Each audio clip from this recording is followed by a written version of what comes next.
অজু করার পর বাচ্চাদেরকে বুকের দুধ খাওয়ালে কি অজু ভেঙে যায়? দোয়া কবুল হওয়ার জন্য মহান আল্লাহ তাআলার কাছে কিভাবে দোয়া করতে হবে?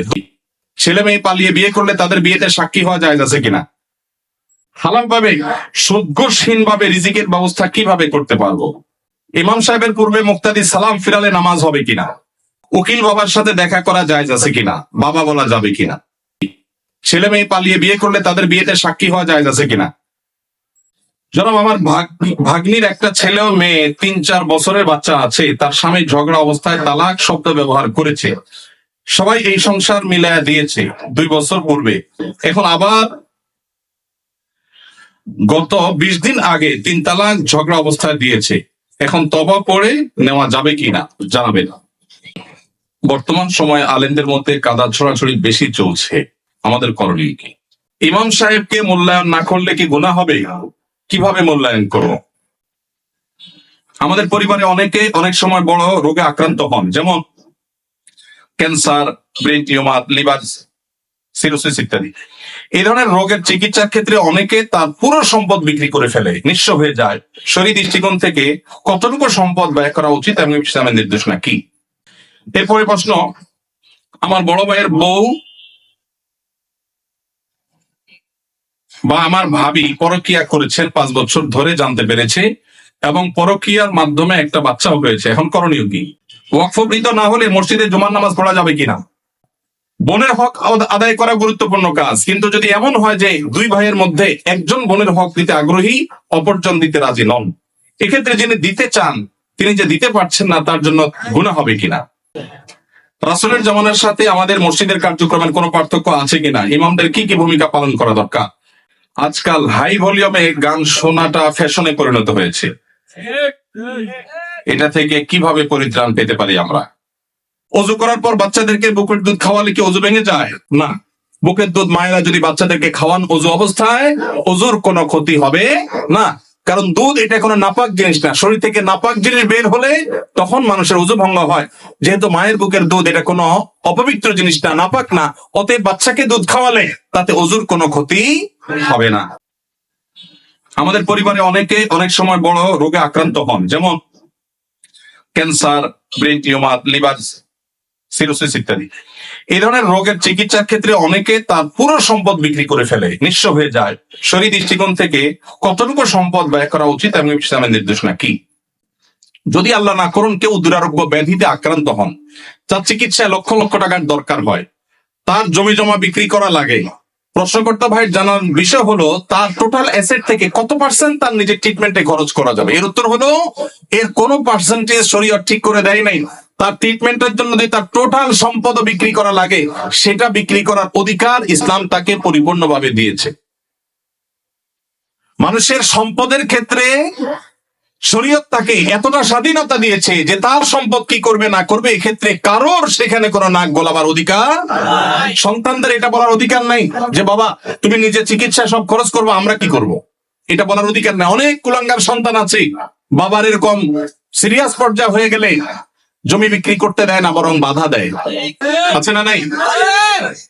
মনে রাখবেন, বাপদাদার সম্পদ দিয়ে মানুষ ধনী হয় না, হলেও সেটা সাস্টেইন করে না, টেকসই হয় না। মানুষ নিজস্ব চেষ্টায় আল্লাহ অনুগ্রহে ধনী হয়। বহু বড় লোকের ছেলেরা একসময় রাস্তায় মানুষের কাছে হাত পাততে হয়। এই জন্য বাবার সম্পদ, মায়ের সম্পদ, সেগুলোর জন্য কামড়া কামড়ি করা, তাদের হক নষ্ট করা, এগুলো আমাদের মূর্খতা।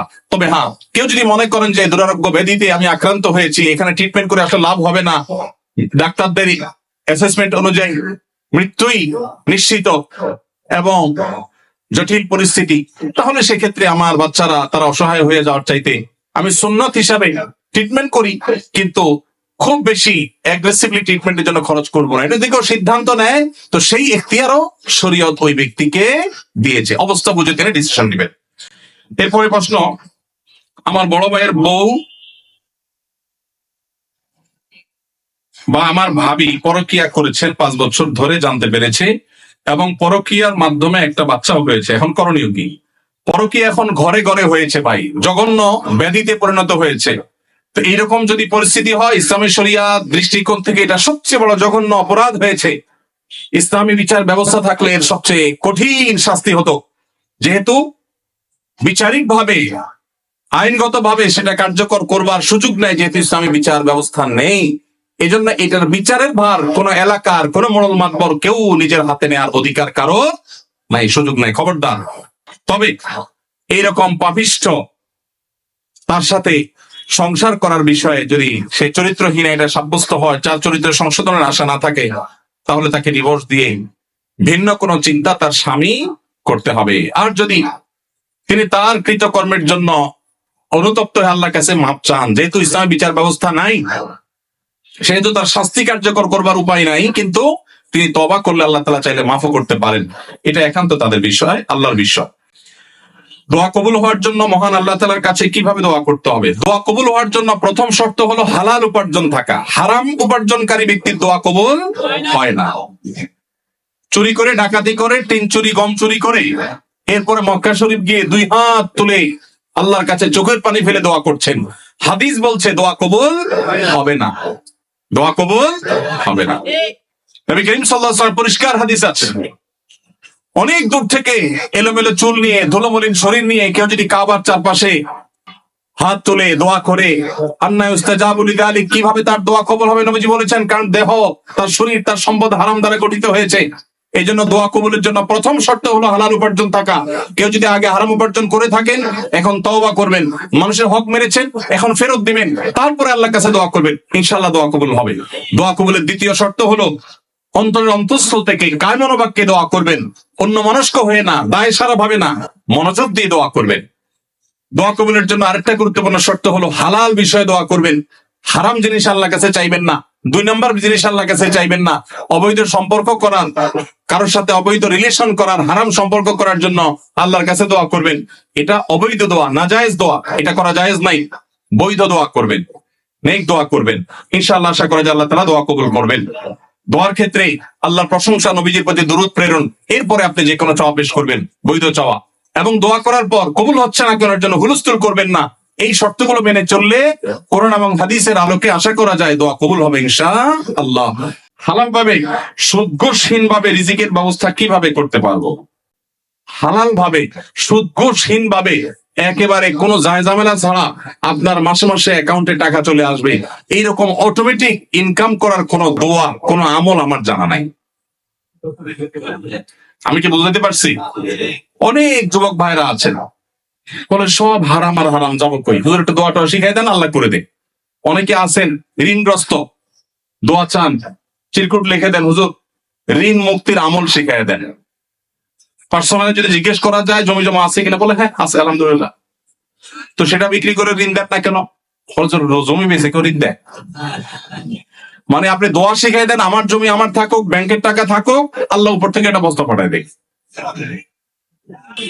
এটা কোনো দোয়ার পদ্ধতি হতে, যে কোনো কাজকে ছোট মনে করবেন না, অলস হবেন না, যেখানে যা পাবেন পরিশ্রমী হয়ে লেগে যাবেন, ইনশাআল্লাহ আল্লাহ তাআলা আপনার হালাল উপার্জনের শত পথ বের করে দিবেন। চেষ্টা করা যাবে না ইনশাআল্লাহ? 2টা জিনিস বলেছি, কোন কাজকে ছোট মনে করা যাবে। আমি যত বড় মানুষই হই, ছোট কাজ করতে অসুবিধা কি? আমি একটা ব্যবসা করার প্ল্যান অনেকদিন থেকে করছি, আলহামদুলিল্লাহ। আমি 10 বছর সৌদি আরবে প্রবাসে ছিলাম, আল্লাহ তাআলা অনেক বরকত সেখান থেকে দিয়েছেন। সেটা দিয়ে আল্লাহ তাআলা ছোট ছোট 2টি ফ্ল্যাট করার তৌফিক দিয়েছেন। 10 বছর চাকরি শেষে সৌদি আরবে এতগুলো টাকা একসাথে পাওয়া যায়, ওই যে ভাই জানেন, এই সবগুলো টাকা দিয়ে আল্লাহ তাআলা যে ছোট ছোট 2টি জায়গা দিয়েছেন, তার ভাড়ার টাকা আসে, আমার ডাল ভাত খেয়ে বাঁচা যায়। তারপর আমি ব্যবসা করতে চাই, কারণ আমি চাই যে আমার ভাইয়েরা, আমার দিনী ভাইয়েরা, তারা শিখুক যে পরিশ্রম করতে হয় হালাল উপার্জনের জন্য, অন্যের উপার্জনের পথ যেন খুলে সেজন্য চেষ্টা করতে হয়। এই জন্য সুদ ঘুষ ছাড়া, হারাম ছাড়া উপার্জনের পথের জন্য কায়িক পরিশ্রম শুরু করে দেন, চেষ্টা করা শুরু করে দেন। আসুন্নাহ ফাউন্ডেশন স্কিল ডেভেলপমেন্ট ইনস্টিটিউটে বেকার তরুণদেরকে প্রশিক্ষণ দেয়। প্রশিক্ষণের পর কাউকে পুঁজি দিয়ে ব্যবসা দেওয়া, কাউকে চাকরি দেওয়া, কাউকে বিদেশে চাকরির সন্ধান করে দেওয়া, এই কাজটা আসুন্নাহ ফাউন্ডেশন করছে, শত শত যুবকের জন্য করছে। ওপেন ফর অল, সামনে রমাদান উপলক্ষে স্মল বিজনেস ম্যানেজমেন্টের কোর্সের জন্য আবেদন করা হচ্ছে। দেশের যে কোনো জায়গা থেকে যে কেউ আবেদন করতে পারবে, আমাদের ফেসবুক পেজ দেখলে পাবেন। আল্লাহ তাআলা আমাদের ভাইদের হালাল উপার্জনের পথ উন্মুক্ত করে দিন, বলুন আমিন। বোনের হক আদায় করা গুরুত্বপূর্ণ কাজ, কিন্তু যদি এমন হয় যে দুই ভাইয়ের মধ্যে একজন বোনের হক দিতে আগ্রহী, অপরজন দিতে রাজি নন, এক্ষেত্রে যিনি দিতে চান তিনি যে দিতে পারছেন না তার জন্য গুনাহ হবে কিনা? ভাইরা আমার, এই প্রশ্ন অনেকের। অনেক পরিবারে একজন ভাই আল্লাহ ভীরু, তিনি বোনের হক দিতে চান, আল্লাহর ভয় আছে, কিন্তু বাকি ভাইরা দিতে চান না। কি করবেন? উত্তর হলো, যে ভাই দিতে চান তিনি বাবার সম্পদ থেকে, ধরা যাক দুই ভাই আছেন, এক বোন আছে, ওই এক বোনকে দিবেন বলে এক ভাই রাজি না, আরেক ভাই রাজি। যিনি রাজি, বাবার সম্পদ থেকে 50% করে দুই ভাই ভাগ করে নিয়েছেন। যদি এমন হয়, তো যেই ভাই দিতে রাজি তিনি তার 50%-এর মধ্যে বোনের হক কতটুকু, কোন আলেমের কাছে জিজ্ঞেস করে যে আমার ভাগে কতটুকু আসছে, ততটুকু তিনি দিয়ে দিবেন। অপর ভাই যে তার ভাগের অংশটা দেন নাই, এর জন্য তিনি আল্লাহর কাছে বুঝবেন। এখন যদি আপনি মনে করেন এক ভাই যদি দিতে চাচ্ছেন, আমি কি করব? আপনার করার আছে, আপনার অংশ থেকে আপনি আপনার টুকু দিয়ে দিবেন, ইনশাআল্লাহ আল্লাহর কাছে আপনি দায়মুক্ত হয়ে যাবেন। ইমাম সাহেবের পূর্বে মুক্তাদি সালাম ফিরালে নামাজ হবে কিনা? এটা অনেকের হয় না? হয় না? যাদের একটু তাড়াহুড়ার রোগ আছে, ইমাম সাহেব একটু কাশি দিতে গেলে মনে করে সালাম দিছে, সালাম ফিরে ফেলে। হয় কি হয় না? কিছু লোক আছে দেখবেন ট্রেনের মধ্যে একটু তাড়াতাড়ি যাওয়া দরকার, তো এদিকে জোর করে বগির মাথা মাথা হাঁটে, কেন? তার তাড়াতাড়ি যাওয়া দরকার। সে বেশি জোরে হাঁটলে কি ট্রেন তাড়াতাড়ি চলবে? আগে পৌঁছাবে, কিন্তু সে চেষ্টা করে। তো আপনি যতই হুলস্থুল করেন, ইমামের আগে তো নামাজ শেষ করতে পারবেন না। সেই জন্য ইমামের আগে কোনো কাজ করা এটা ভুল। নবী সাল্লাল্লাহু আলাইহি ওয়াসাল্লাম বলেছেন, ইন্নামা জুইলাল ইমামু লিউতাম্মা বি, ইমাম দেওয়া হয়েছে তাকে অনুসরণ করবার জন্য। ইমাম যখন রুকুতে যায় তারপরে রুকুতে যাবা, যখন সিজদা যায় তারপরে সিজদা দিবে, যখন সালাম ফিরে তারপরে সালাম দিবে। এ হলো নবী সাল্লাল্লাহু আলাইহি ওয়াসাল্লামের নির্দেশ। অতএব ইমাম সালাম ফেরানোর আগে সালাম ফেরানো যাবে না। যদি কেউ ইমাম সালাম ফেরানোর আগে সালাম ফিরিয়ে ফেলেন, তাহলে হানাফি মাযহাবের ওলামাদের মতে নামাজ হয়ে যাবে, কিন্তু এরকম করাটা মাকরুহ। আর অন্য অনেক ইমামদের মতে নামাজই হবে না, কারণ ইমামরা আনুগত্য করা ওয়াজিব। যেহেতু আমাদের এদেশে বেশিরভাগ মানুষই হানাফি ফিকহ ফলো করেন, হানাফি মাযহাব অনুযায়ী এটা মাকরুহ তাহরিমি, এটা করা উচিত না। কখনো যদি ভুলে হয়ে গেছে তাহলে সেটা মাকরুহ হবে না, সেটা মাফ। এটা অবশ্য সবার মতে, ভুলে হয়ে গেলে গুনাহ হবে না, নামাজ হয়ে যাবে ইনশাআল্লাহ। তাহলে হানাফি মাযহাব আমাদের মতে নামাজ হয়ে যাবে, কিন্তু কাজটা অনুচিত। আর যদি একান্ত অসতর্কতা বশত হয়ে যায় তাহলে সেটা মাফ, কোন অসুবিধা, নামাজটা সর্ব অবস্থায় হবে। ছেলে মেয়ে পালিয়ে বিয়ে করলে তাদের বিয়েতে সাক্ষী হওয়া জায়েজ আছে কিনা? পালায় বিয়ে করবে কেন? পালায় তো মানুষ চুরি করে, অথবা চুরি করার পরে পালায় যায়, ঠিক না? ঠিক, হয় পালায় চুরি করে, আপনাদের চুরির পরে ধরা পড়লে পালায় যায়। বিয়েতে ভালো কাজ না খারাপ কাজ? এই ভালো কাজটা পলায় কেন করবে? বাবা মাকে জানায় করতে হবে।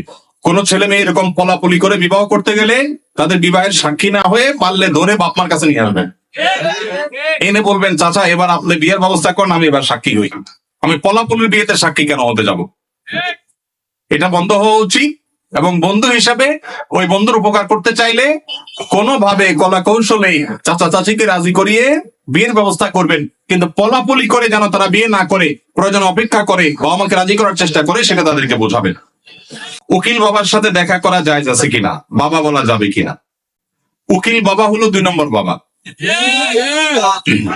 আমাদের সমাজে উকিল বাবার প্রথা অনেক বেশি আছে, আপনাদের এলাকায় আছে? এটা হলো 2 নম্বর বাবা, নকল বাবা। এই নকল বাবা হওয়াও জায়েজ নাই, এই নকল বাবা বানানো জায়েজ নাই।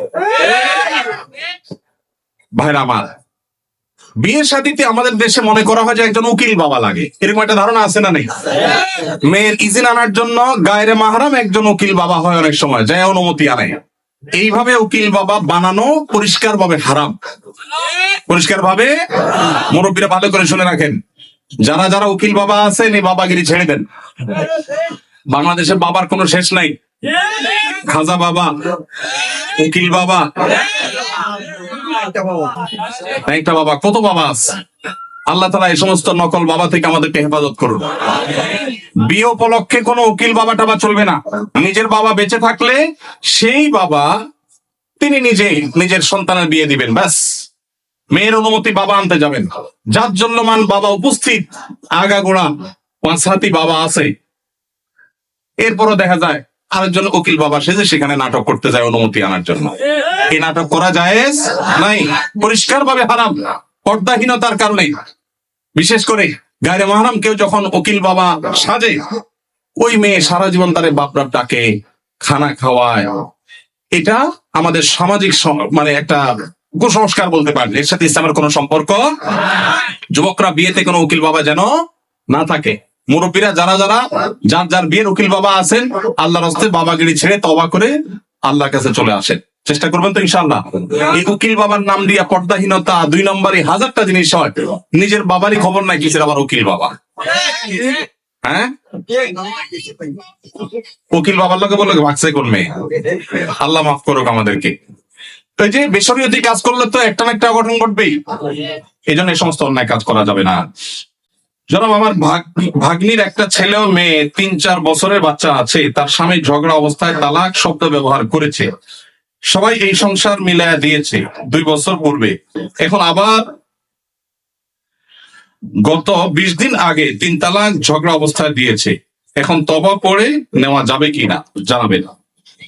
তালাক হলে মসজিদে হারামের শেখ সুদাইস সহ অন্য যত ইমাম সাহেবরা আছেন, ওনারা সবাই যদি এনে ওনাদেরকে আনানো হয়, ওনারা আসার পর যদি জামাই বউকে তওবা পড়ায় দেয়, তারপরও সে বিয়ে টিকবে না। এই মাসালাতে পৃথিবীর কোন আলেমের কোনো ভিন্ন মত নাই। তালাক যদি হয়ে যায়, তওবা দিয়া সেটা কখনো রিকভার হয় না।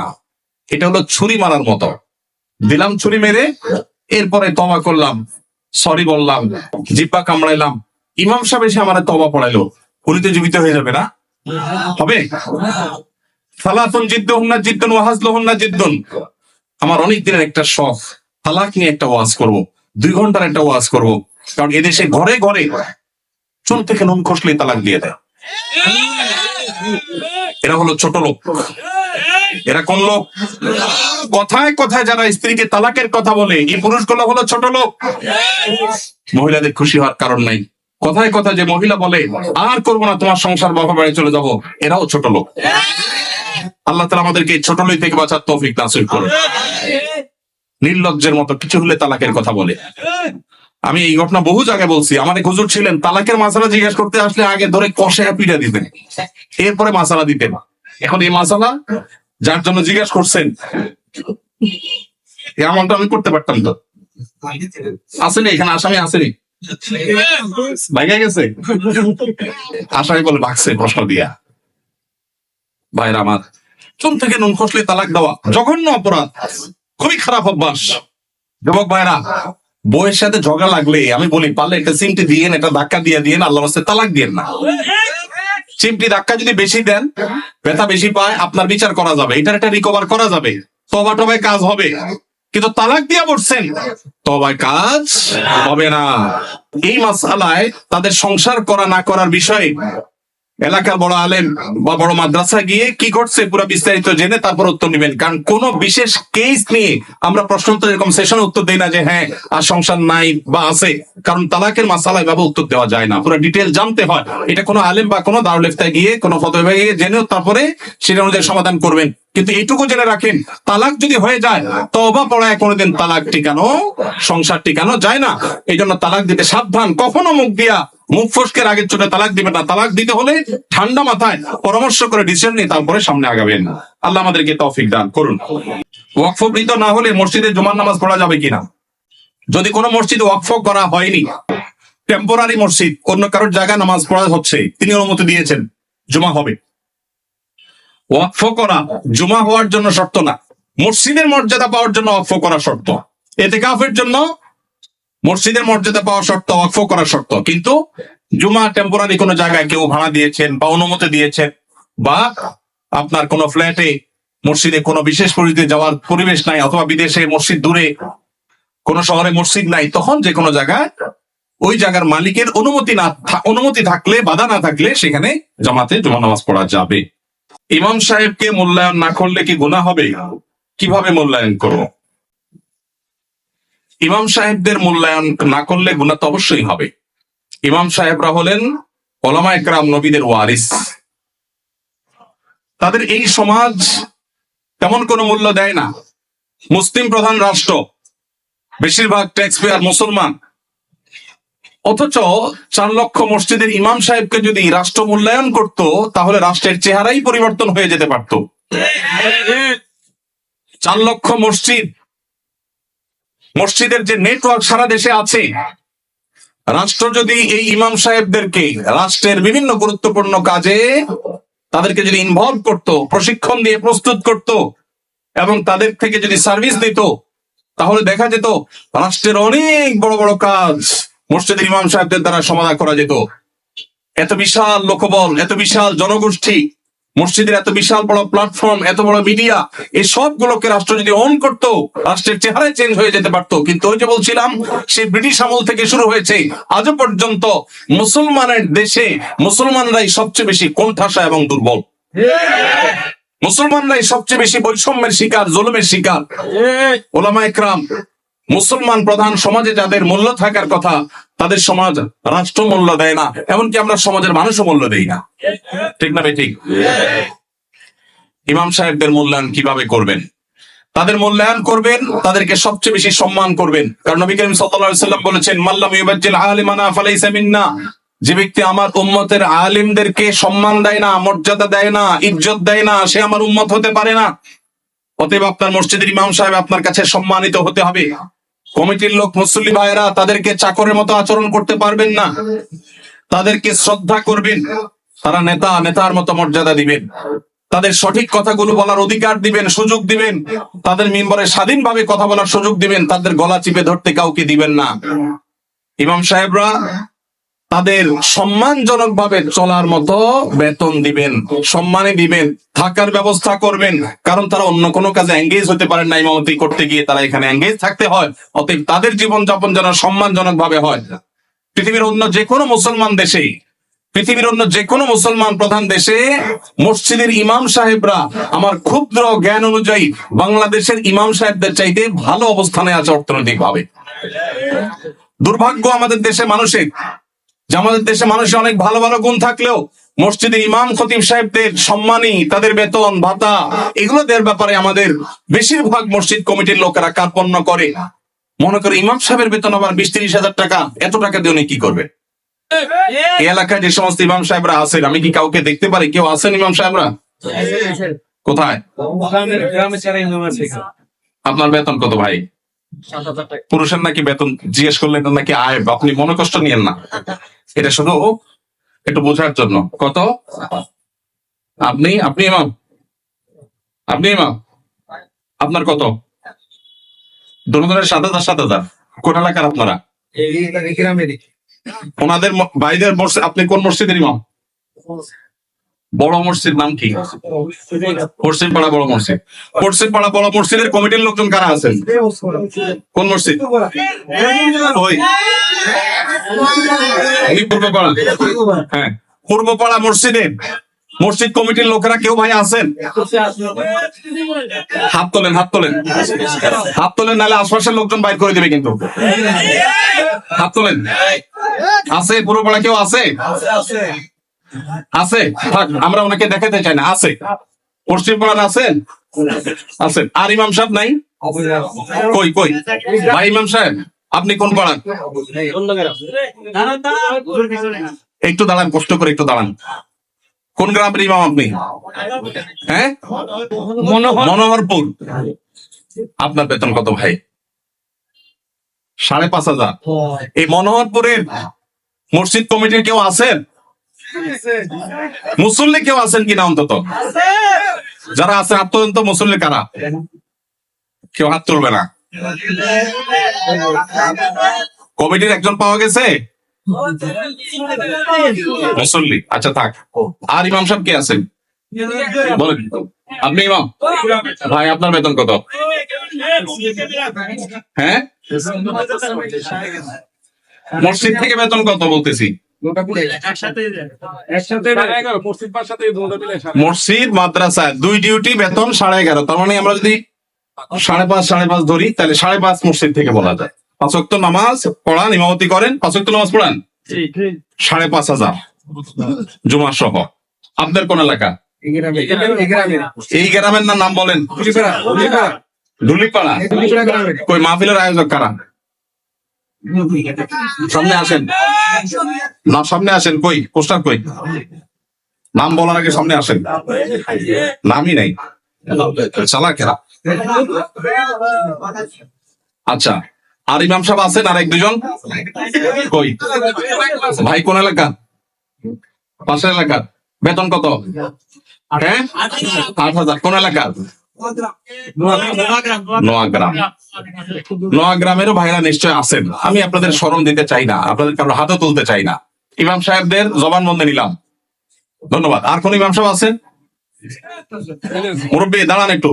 ইমাম সাহেব দাঁড়ান, কষ্ট করে। কোন এলাকার ভাই? জি,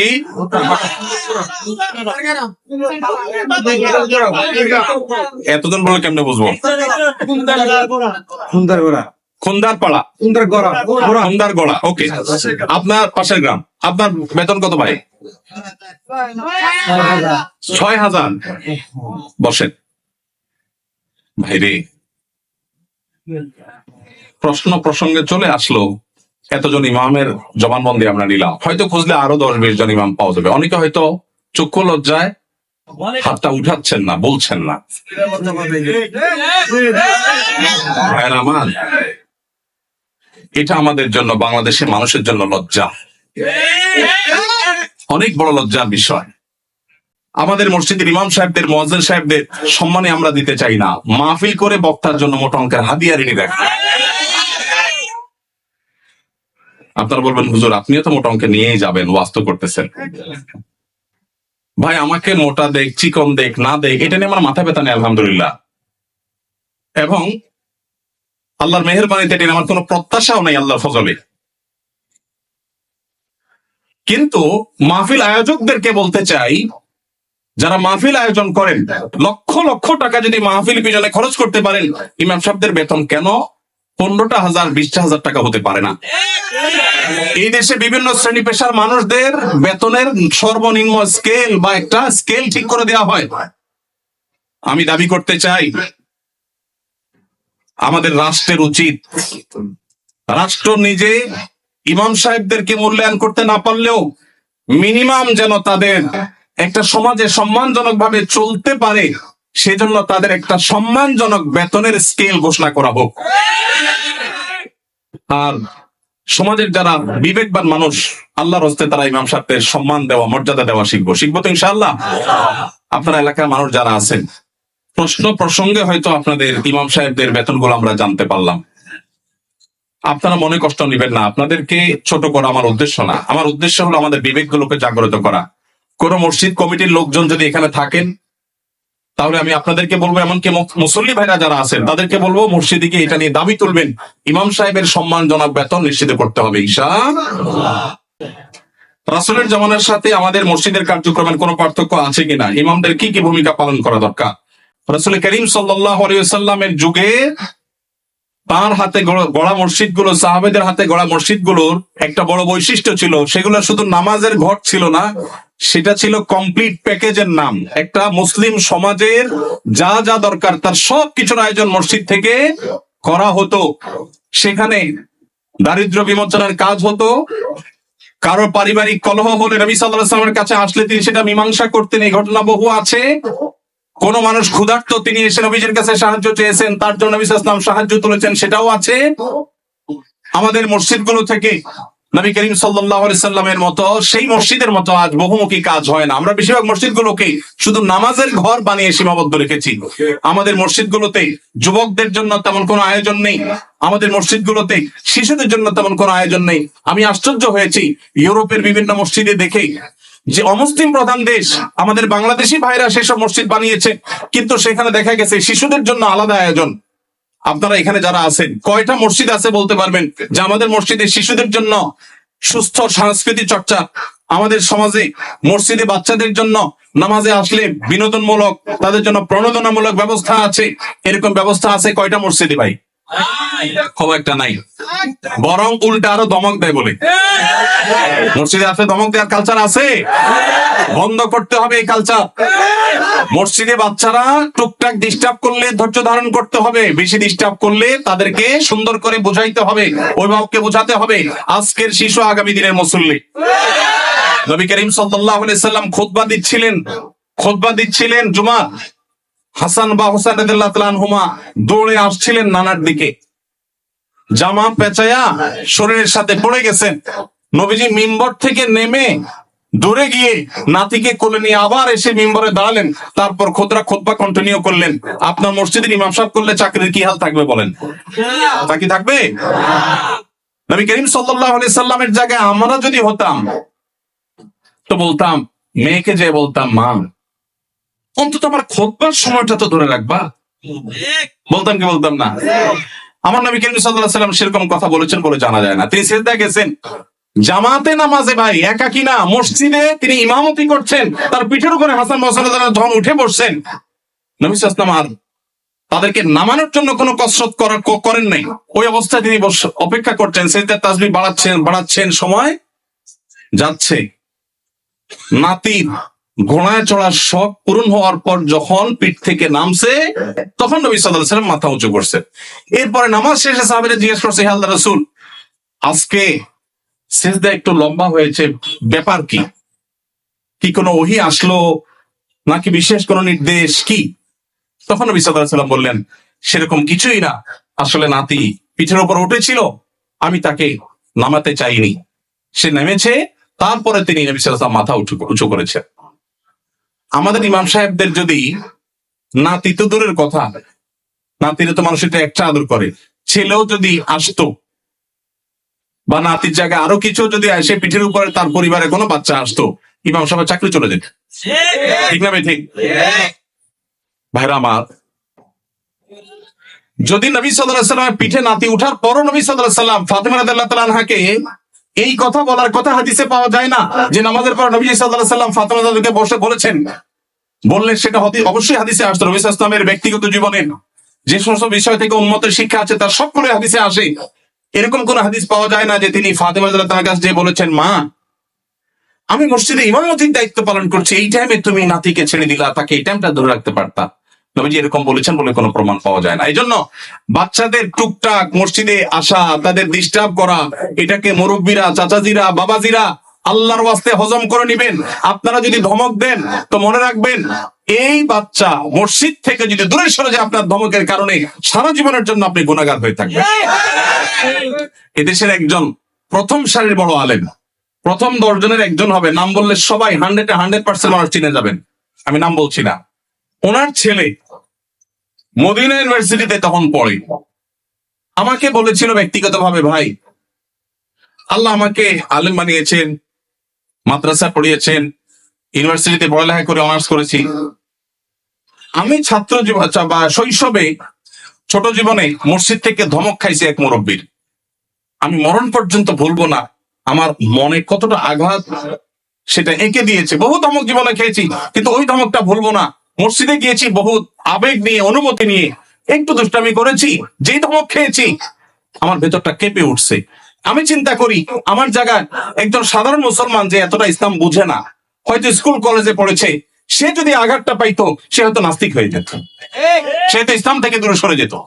এই জন্য মসজিদ থেকে বাচ্চাদেরকে ধমক দিবেন না। আদর্শ মসজিদের জন্য, বাচ্চাদের জন্য, যুবকদের জন্য, এমনকি মা বোনদের দ্বীনি শিক্ষার জন্য চিন্তা ভাবনা, ফিকির, তাদের জন্য পর্দা, প্রাইভেসি রক্ষা করে কিভাবে তাদেরকে দিনদার বানানো যায়, ফরজে আইনের ইলম শেখানো যায়, সেই ব্যবস্থাপনা থাকতে হবে।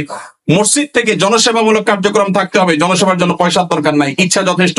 আমি একটা ক্যাম্পেইন শুরু করছি, প্রত্যেক এলাকায় যুবক ভাইয়েরা ইমাম সাহেবদের নেতৃত্বে এলাকা পরিচ্ছন্নতা অভিযানে নেমে যান। আপনার এলাকাটা সবচেয়ে ক্লিন রাখেন। প্রতিদিন একত্র নামাজের পরে 10 মিনিট করে এলাকা ভাগ করে নেন, সারের বস্তায় করে সব ময়লা গালা কুড়িয়ে এক জায়গায় এনে সেটাকে জ্বালিয়ে দেন বা শেষ করেন, এলাকাকে পরিচ্ছন্ন করেন।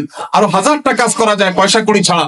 সামান্য একটু মেহনত করলে, পরিশ্রম করলে দেশের চেহারা আমরা পরিবর্তন করতে পারবো ইনশাআল্লাহ। আল্লাহ আমাদের সবাইকে মসজিদে নববীর মতো একটা বহুমুখী কার্যক্রম বিশিষ্ট মসজিদ আমাদেরকে করার তৌফিক নসিব করুন। কেউ মারা গেলে বা ধর্মীয় পরিচয় দিতে গেলে বলা হয় তিনি সম্ভ্রান্ত মুসলিম পরিবারে জন্মগ্রহণ করেছেন। আমার জানার বিষয় হলো সম্ভ্রান্ত পরিবার বলতে কি বোঝানো হয়? ভাইরা আমার, খুবই প্রয়োজনীয় একটি প্রশ্ন। এই যে সম্ভ্রান্ত মুসলিম পরিবার বলা হয়, এটা আমার একান্ত ব্যক্তিগত দৃষ্টিভঙ্গি, এটা আমি মনে করি খুবই গর্হিত একটা শব্দ। এমনি সম্ভ্রান্ত শব্দ, এই শব্দ নিয়ে ভিন্ন আলাপ আছে, আমি সেদিকে যাচ্ছি না, শব্দ বিশ্লেষণে যাচ্ছি না। সম্ভ্রান্ত বলতে বোঝানো হয় আশরাফ, অভিজাত, কুলীন,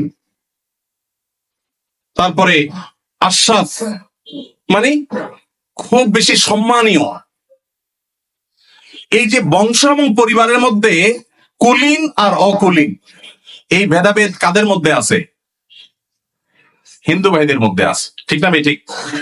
হিন্দুদের মধ্যে জাতের ব্যবধান আছে না নাই? হিন্দুদের মধ্যে সব জাতের মানুষ কি সমান? তাদের মধ্যে সম্ভ্রান্ত জাত আছে, আবার একেবারে অসম্ভ্রান্ত জাত আছে। মুসলমানদের মধ্যে কিরকম সম্ভ্রান্ত অসম্ভ্রান্ত বলতে কোনো ভেদাভেদ আছে? আল্লাহ বলেছেন পরিষ্কার ভাবে, এই আল্লাহ তাআলা এই পরিবারের পরিচয় সম্পর্কে বলেছেন, ইন্না খালাকনাকুম শুউবান ওয়া কাবাইলা, বিভিন্ন গোত্রে বিভিন্ন পরিবারে তোমাদের সৃষ্টি করেছি, লিতাআরাফু, পরিচয়ের সুবিধার্থে, চেনার সুবিধার্থে। ইন্না আকরামাকুম ইনদাল্লাহি আতকাকুম, তোমাদের মধ্যে সবচেয়ে বেশি মর্যাদাবান সে যার ভিতরে তাকওয়া সবচেয়ে বেশি। পারিবারিক পরিচয়, বংশগত পরিচয়ের ভিত্তিতে কখনো মর্যাদার তারতম্য হবে না।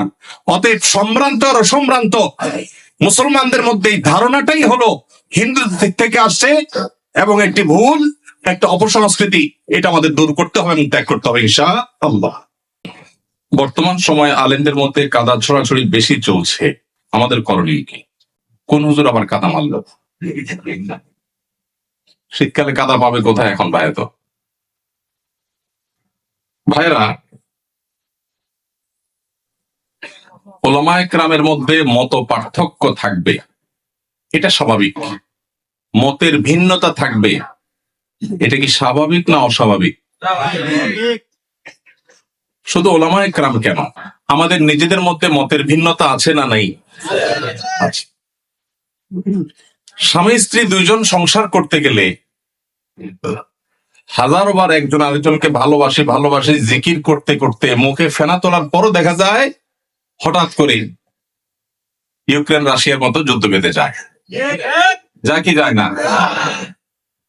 তো যারে সারাদিন ভালোবাসি ভালোবাসি যে পরিমাণ জিকির করতেছেন আর জিকির তুলতেছেন, তার সাথে যদি আপনার বেঁধে যায়, তাহলে বোঝা গেল যত জন তত মত। মানুষের দৃষ্টিভঙ্গি, মানুষের বোঝার বেশ কম থাকে, এটা থাকবে, কিয়ামত পর্যন্ত থাকবে। সব আলেমরা সব বিষয় একমত হয়ে যাবেন, এটা কিয়ামত পর্যন্ত কখনো সম্ভব। তাহলে মতের ভিন্নতা, ইখতিলাফ, মতের বৈচিত্র্য, এটা কখনো দোষের হতে, দোষের কোনটা ভাই? দোষের হলো এই যে কাদা ছড়াছড়ি বলতে যেটা বুঝিয়েছেন আপনি, সেটা অর্থাৎ মতভিন্নতাটা যদি মতবিরোধে চলে যায়, শত্রুতায় চলে যায়, যেখানে ইসলামের শত্রুদের সাথে লড়াই করা দরকার, সেই লড়াই যদি নিজেদের মধ্যে করে, যেই শক্তি আল্লাহ এবং তার রাসূলের দুশমন মুসলমানদের দুশমনদের বিরুদ্ধে ক্ষয় করা দরকার, সেই শক্তি যদি নিজেদের বিরুদ্ধে ক্ষয় করে, সেটা হলো নিন্দনীয়, সেটা হলো নিকৃষ্ট কাজ, সেটা হলো খারাপ কাজ। আল্লাহ তাআলা আমাদেরকে সেই খারাপ কাজ থেকে বেঁচে থাকার তৌফিক দান করুন। আজকাল হাই ভলিউমে গান শোনাটা ফ্যাশনে পরিণত হয়েছে, এটা থেকে কিভাবে পরিত্রাণ পেতে পারি আমরা? ভাইরা আমার, হাই ভলিউমে যারা গান শুনে, তারা আসলে কি গান শুনে না শোনায়? নিজে শুনতে হলে তো খুব বেশি হাই ভলিউমে গান শোনার দরকার নেই, নিজে শোনার জন্য তো লো ভলিউমে গান শোনাটা যথেষ্ট। এরকম হাই ভলিউমে যখন গানের আওয়াজ হবে, আমি আপনাদের সবার কাছে উদাত্ত আহ্বান রাখতে চাই, পাড়ায় মহল্লায় গাড়িতে বাড়িতে যেখানে দেখবেন যে হাই ভলিউমে কোনো গানের আওয়াজ দিয়ে মানুষকে অতিষ্ঠ করা হয়, কয়েকজন মানুষ মিলে গিয়ে সেই গান শোনা ভাইদের পিঠে হাতটা রেখে তাদেরকে স্নেহের পরশ দিয়ে বোঝাবেন, আমার আনন্দ যদি আরেকজনের বেদনার কারণ হয়, এটা কখনো সভ্য মানুষের আচরণ হতে পারে না। তাদের অনেকের সেন্স নেই। আমরা যদি কয়েকজন গিয়ে তাদেরকে বোঝাই, তাহলে আশা করা যায় এটা বন্ধ হবে ইনশাআল্লাহ। সবার চেষ্টা করবো তো ইনশাআল্লাহ। আমার জীবনে আমি বহুবার এই কাজটা করেছি, আল্লাহ আমাকে তৌফিক দিয়েছেন। বহুবার গভীর রাতে আওয়াজ শোনা যাচ্ছে গানের, আমি একা নেমে গেছি। এমনও হয়েছে গিয়ে যারা গানের আওয়াজে সবাইকে অতিষ্ঠ করছে তাদের হাতে পায়ে ধরে সেটা থামিয়েছি। আমরা যদি সবাই জাগ্রত হই, সবাই যদি দাঁড়িয়ে যাই, তাহলে এই অনাচার করা মানুষের সংখ্যা সমাজে হাতে গোনা কিছু, ইনশাআল্লাহ এই অনাচার বন্ধ হয়ে যাবে। ঠিক কিনা বলেন? অতএব বিয়ে, বিনোদন, ধর্ম, রাজনীতি যে নামেই হোক, মানুষকে অতিষ্ঠ করে, মানুষের কষ্টের কারণ হয়, সেরকম কোন শব্দ, সেরকম কোন উচ্চ শব্দের আওয়াজ এটা কোনোভাবেই গ্রহণযোগ্য হতে পারে। সবাই আমরা সমাজে জাগ্রত হবো তো ইনশাআল্লাহ। মসজিদে মসজিদে আমাদের যুবকদের কাজ হবে এই এলাকায় কোন প্রকার শব্দ সন্ত্রাস কেউ করলে আমরা সেটাকে থামাবার উদ্যোগ নেব, চেষ্টা করা যাবে না ইনশাআল্লাহ।